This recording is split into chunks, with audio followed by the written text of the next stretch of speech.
အားလုံးပဲမင်္ဂလာပါခင်ဗျာကျွန်တော်အခုဒီဗီဒီယိုမှာ Samsung J5 အနှိမ်ကက်ကလေးကိုပြောပြခြင်းလို့ပါဒါလေးရဆိုလို့ရှိရင် Samsung J5 အနှိမ်ကက်ကလေးပါဒီကက်ကလေးကအထဲထဲကစကစ်ပြဘယ်လောက်တန်လဲဆိုရင်သူက B318N100 နဲ့လာထားတဲ့ကောင်လေးဒီကောင်လေးက Samsung 8GB ကလေးပါ 8GB ကလေးကလက်ရှိဒိုင်းပေါက်ဈေးမှာ6500တန်ပါတယ်ခင်ဗျာ Samsung ကက်အနှိမ်လေးပါဘယ်ဖုန်းမဆိုသူ့ရဲ့ CPU သူ့ရဲ့ EMC နံပါတ်ကလေးတွေနဲ့သူ့ရဲ့တန်ကြေးအတိုင်းသူရှိပါတယ်ခင်ဗျာဒါလေးဆိုလို့ရှိရင် G930 လေးဒီကောင်လေးရဆိုလို့ရှိရင်ပို့ပြီးတော့နှိမ့်နေ Samsung တဲ့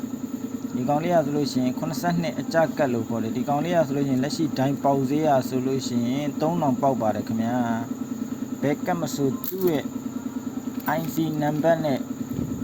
IC နံပါတ်က gateနဲခြင်းများခြင်းအပေါ်မူတည်ပြီးတော့ဈေးတွေကွဲသွားပါတယ်ခင်ဗျာ